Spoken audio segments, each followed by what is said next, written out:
General school and society CC6 लिंग विद्यालय एवं समाज। अब इस पर टॉपिक है विद्यालय की भूमिका लिंग के संबंध में।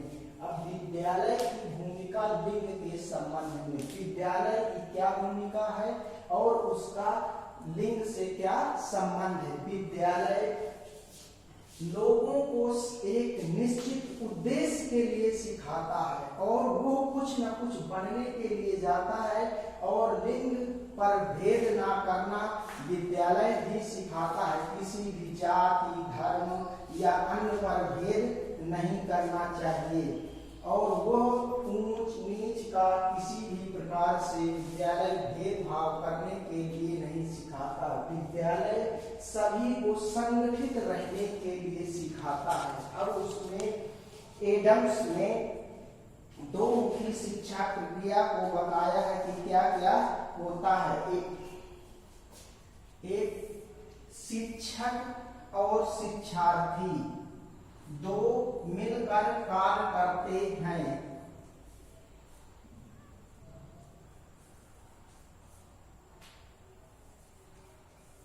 दोनों ही शिक्षा को आगे बढ़ाते हैं। जब शिक्षक है, छात्र नहीं है, तब शिक्षक का क्या काम है, और जब छात्र है, शिक्षक नहीं है, तो शिक्षक का क्या काम है।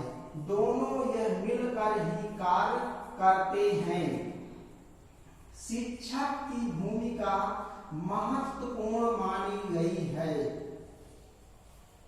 और शिक्षक शिक्षार्थी ही मिल करके शिक्षा को आगे बढ़ाते हैं। यह एडम्स महोदय ने शिक्षक और शिक्षार्थी दो लोगों को ही बताया है। एडम्स महोदय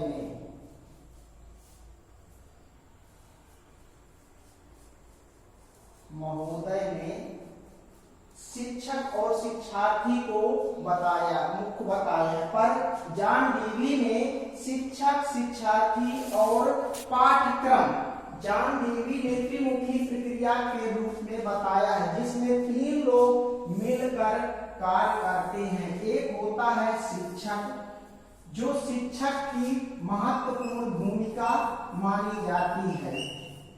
शिक्षक फिर है शिक्षार्थी,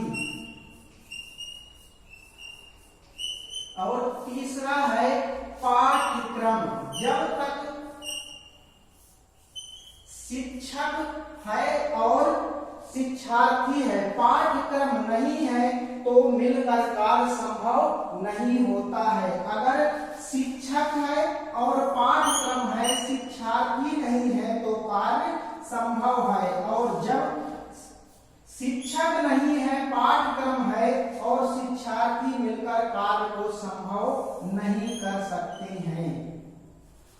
यह जब तीनों हमेशा मिलते हैं, तभी पाठ्यक्रम आगे बढ़ता है। शिक्षक, शिक्षार्थी और पाठ्यक्रम, ये त्रिमुखी प्रक्रिया इसको कहा जाता है। त्रिमुखी प्रक्रिया जॉन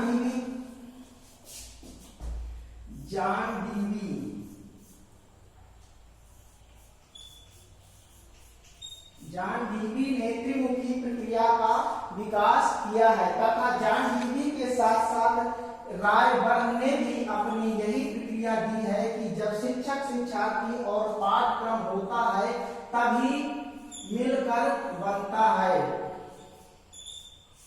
और पाठ्यक्रम हमेशा आगे बढ़ता रहता है। शिक्षा का ज्ञान तीनों ही मिलकर आगे बढ़ाते हैं, और पाठ्यक्रम के माध्यम से ही वो सीखता है, आगे बढ़ता है।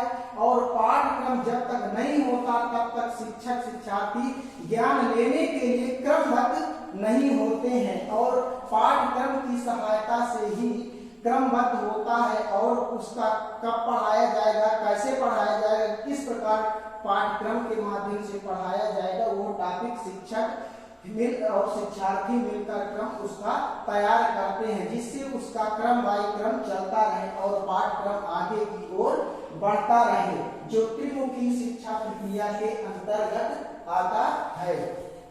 दो मुखी प्रक्रिया में शिक्षक की महत्वपूर्ण भूमिका मानी गई थी। प्राचीन काल में शिक्षक की महत्वपूर्ण भूमिका मानी गई थी, पर वर्तमान में त्रिमुखी शिक्षा प्रक्रिया में शिक्षक की महत्वपूर्ण भूमिका कम है और शिक्षार्थी पूर्ण मानी गई है। शिक्षार्थी ही उसको पाठ्यक्रम को आगे बढ़ाता है। शिक्षार्थी जब तक नहीं होता तब तक कार्य आगे नहीं बढ़ सकता।